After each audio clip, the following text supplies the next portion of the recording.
Hello and welcome to the channel. It's me, Corey, with Skinnyfat Duck, and today we are hopping back into our playthrough of Amnesia, the Dark Descent, where we just recently had one naked dude thrown on some gigantic legs of the whatever that is. I am going to go this way, I think.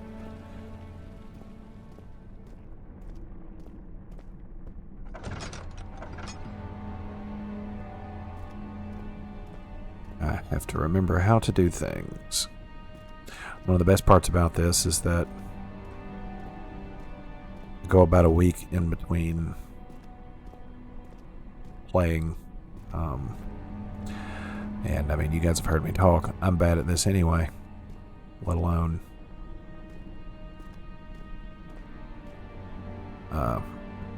doing it, you know, with a big gap in between them.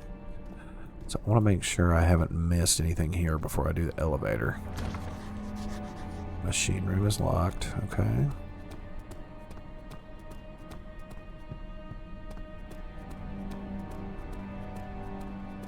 Let's check these doors up here on the top floor first.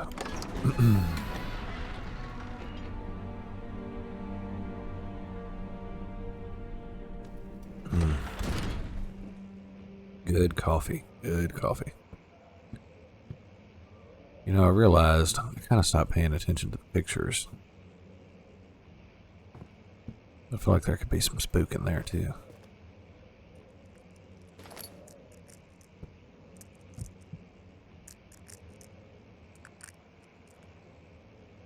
Why is this?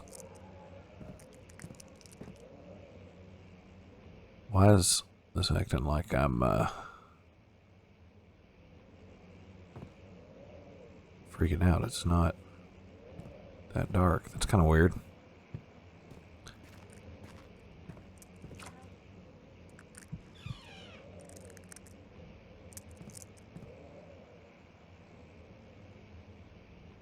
Alright, so it straightens up here. One over there gets weird. That's odd, because it's, like I said, it's not dark. I don't know why this is doing that in particular. Someone's coming.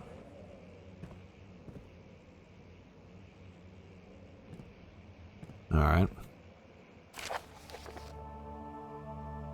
Letter discovering... Oh my god. I'm good at reading. Letter regarding the discovery of an orb to my most trusted student and friend, Johann Ware. Sorry. The most remarkable thing happened as I was traveling through the Prussian woods this summer. I finally found one of the orbs I've been looking for the last 20-odd years. It's as inexplicable as the Heliodromus described it in the Hortus Conclusus. I don't know. Anyway, it was as it was told about an underground Mithraic temple crowned with an unearthly artifact. The orb was big enough to fill my cupped hands, and the texture was smooth and jagged. Its color washed while rich. Contrast is not enough to describe its nature. It was an impossibility, an artificial paradox captured within stone. I was staying in a nearby village called Altstad, investigating one of the antiquated trails when I found the cavern. I went inside, and suddenly I could verify the truth of these enigmatic artifacts. They were real. As you can understand, this is the most important discovery of my life, but it also became my greatest fear. As I entered the underground chamber, I could feel that I was trespassing. Because of my curiosity, I did my best to fight these instincts and fetch the orb from its place. I scrambled out of the chamber and into the woods. I could sense something was following me. It bayed loudly as it closed in. The beast, this guardian of the orb, was relentless in its pursuit. I made my way to a nearby ravine where I stumbled upon some men fishing in the lake. I tried to warn them as I passed, but fortunately, they remained as I continued my escape. When I heard their cry of pain echo through the valley, I felt such a tremendous sense of relief, thinking I would be spared. Suddenly, a blue shimmering light engulfed me, and the colors of the forest were washed away before my eyes. I kept running through the bleak surroundings. The trees had turned charcoal black with leaves of cinder. The ground covered in murky water. This is a long thing. I pressed on through the drenched lands as the growing ember gave way to the rising wind and rained on me. I hear pleading screams in the distance, and I joined in pain and fear. I joined in as pain and fear overtook me. I fell to the ground, gasping for air. This certainly must sound strange, but I've been carried miles away across the Alps to a grassy field outside Genoa. The Guardian had taken the orb from me, but still until this day I fear its return. Sometimes I lie awake at night listening for the howling cry I heard in the forest. It's been nearly a decade since that day, and I still haven't been able to write about that incident. The last time we spoke, you told me about your interest in ongoing research into the mythic orbs, and I realized I owe you the truth about my visit to Allstadt. Your friend and mentor, and Heinrich Cornelius Agrippa. Well, ain't that something?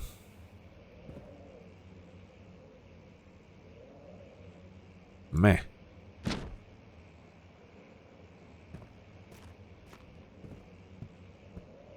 I'm really sort of confused about the way this darkness has affected me.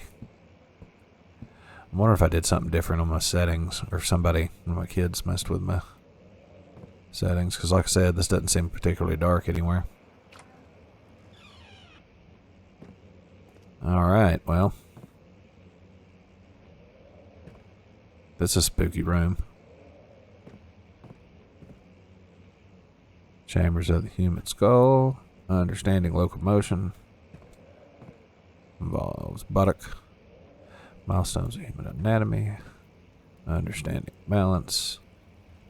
The canine jaw. Are we like making dudes here? There's a dog head. I don't want to see made dudes.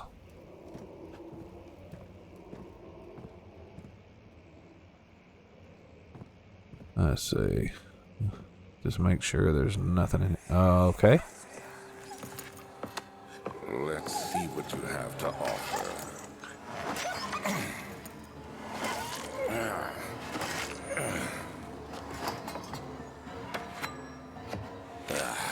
What a mess. I should have sharpened the saw, but I can sense it. It's definitely there.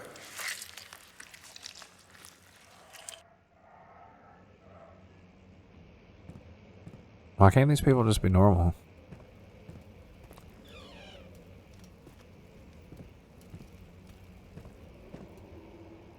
Alright, we've seen all that. Alright, Anatomy Frontiers, 1658, January 9th. Further disappointment. The antiquarian's latest findings yielded nothing. I'm still unable to grasp the inner workings of life and its relation to the power I sense within it all. I shall pursue more books on the subject, but I suspect it will be in vain. Since no research has been made in my particular interest, I must attempt to fill the void myself. Clearly humans emanate more of the energy I seek, but I hope animals will suffice, as they would prove less of a hassle to acquire. Well, that just sounds terrible. Throw that apple on the couch.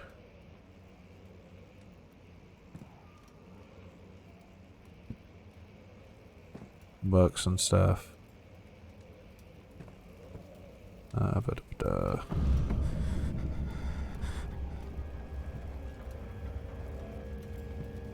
There are bones in there. That's kind of creepy. Don't like that.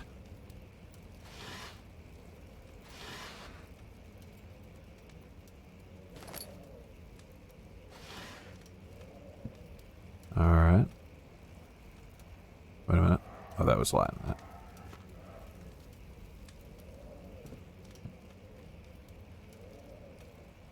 Okay, that's just the wind.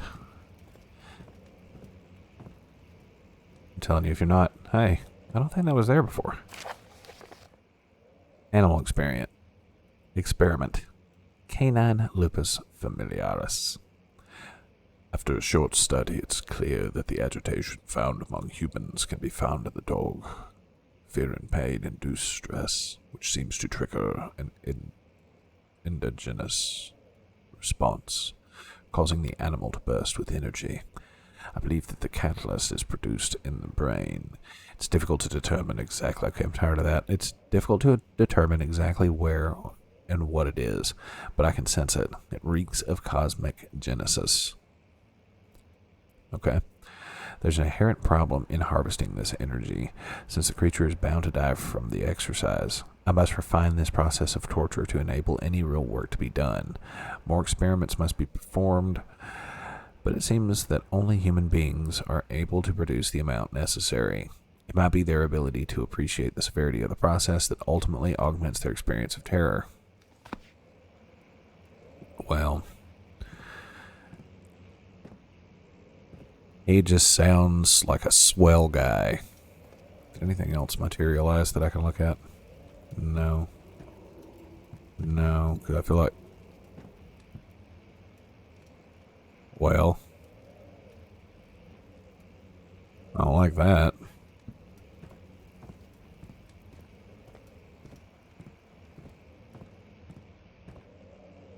This game does a very good job of freaking you out with the little things.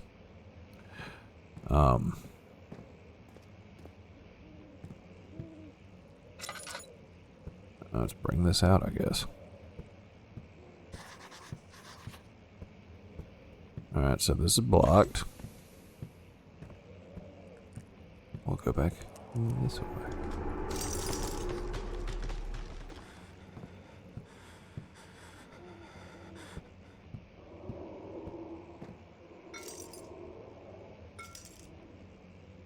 Alright. I'm gonna run away.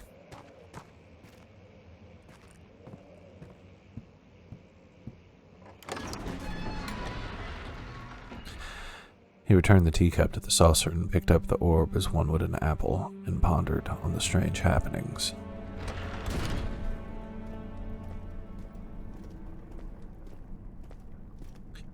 Alright, let's go to the guest room. The thin cold mist brushed his face as he stepped outside. London weather could be cruel, but it was kind of cruelty he could handle.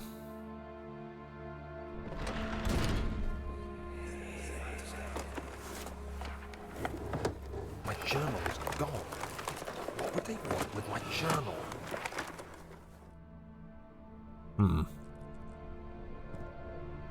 Could that be a clue? No, blues, clues, blues, clues. You gotta find the spooky culprit. I'm so sorry. I'll be quiet.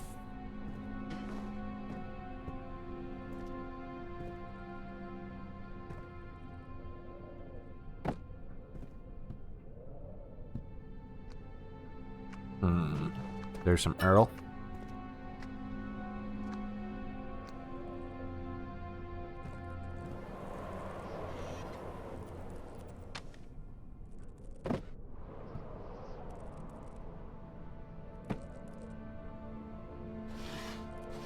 Nothing in there. Picked up some Londonheim. I don't know what that is. I've forgotten everything. July 1839. I received a letter today from the Algerian governor's office disclosing the fate of Herbert's expedition. About a week after my departure, Abdullah, one of the men traveling with us, returned from the desert. He was badly injured, as if maimed by a lion. The man rambled deliriously about the expedition being attacked by something horrible. The French quickly dispatched a search party to look for the expedition. After searching for days, they found the camp abandoned without any trace of Herbert or his men. Tomorrow, I'll retrieve the things they recovered from Herbert's tent at the customs house. I don't know what to make of it, but I'm worried for him. All right.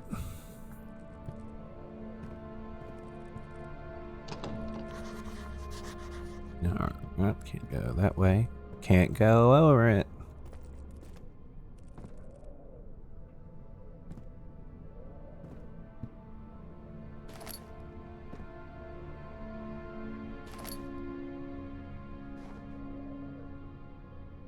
It annoys me you can't open that center thing.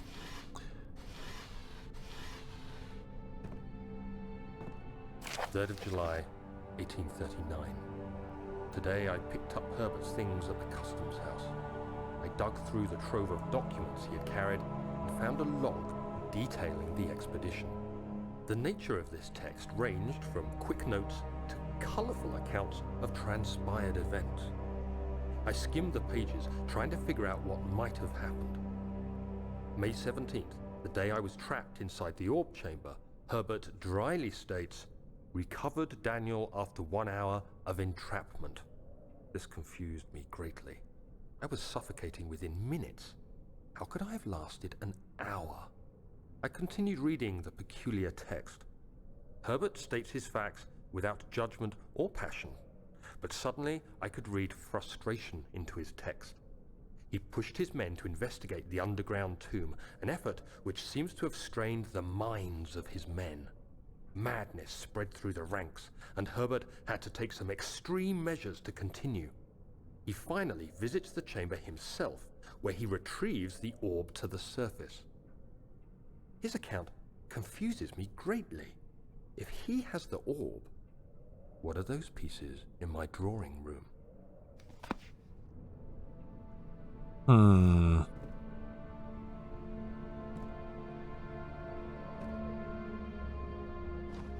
Well,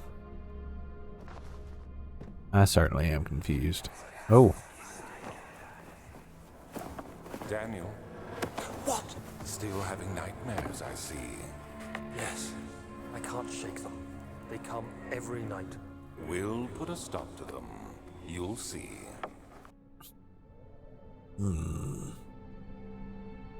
When everything's spooky, nothing's spooky.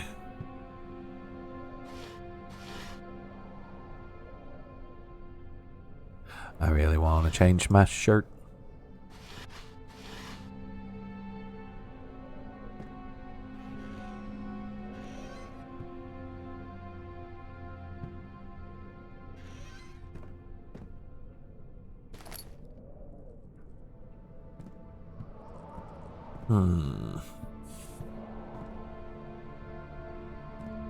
I keep hearing something over here, and I'm wondering if it's... Does that bug make a noise?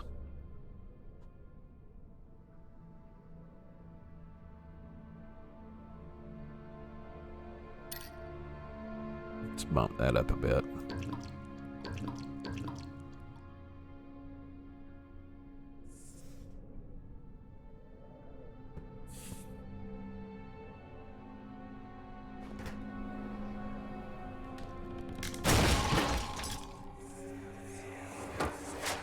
The key. Please, let it be here.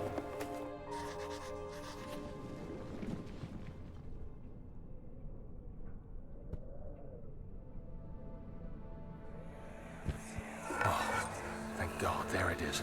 Oh, look at that. I guess it is a good place to hide it then.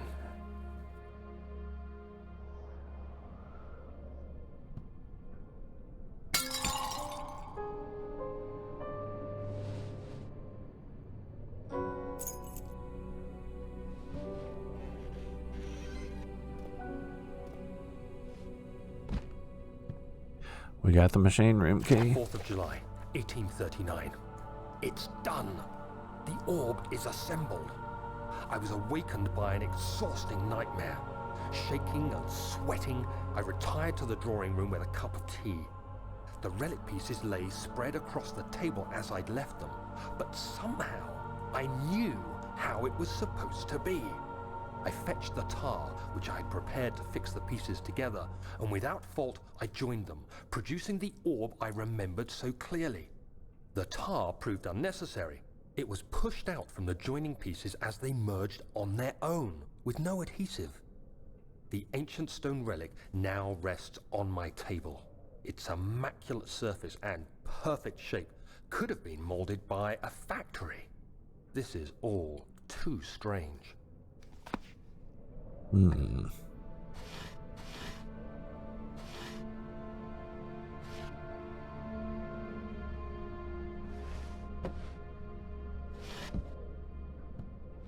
Well, what did you guys think?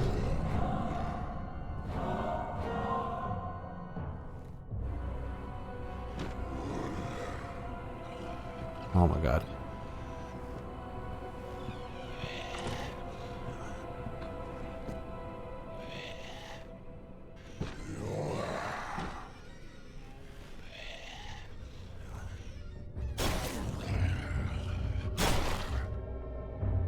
Alright, well, let's see if that worked.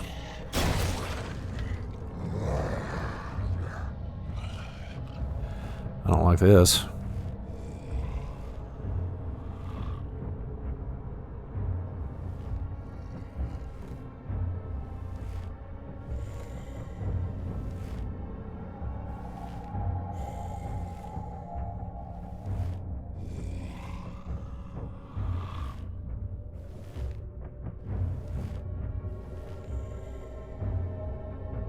The surround sound thing in the headphones is pretty cool. I don't know why I felt like I had to be quiet though so the guy couldn't find me.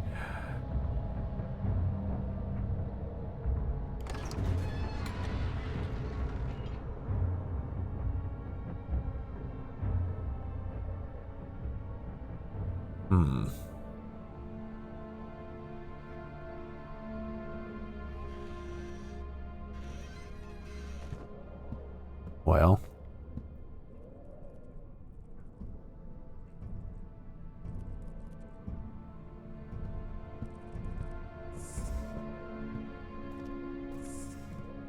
Did that create anything new? Does not appear so.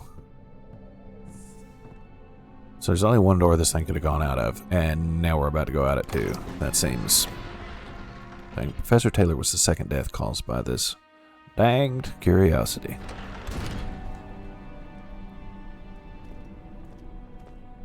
Alright.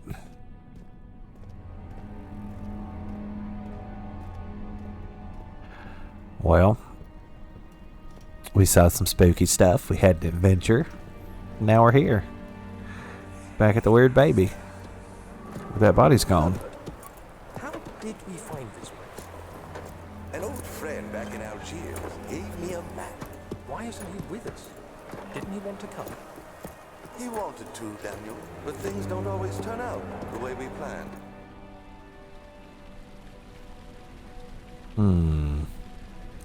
Well, I am going to go ahead and wrap this up here for now. I want to thank you guys for watching. If you like what you saw, give us a like, consider subscribing.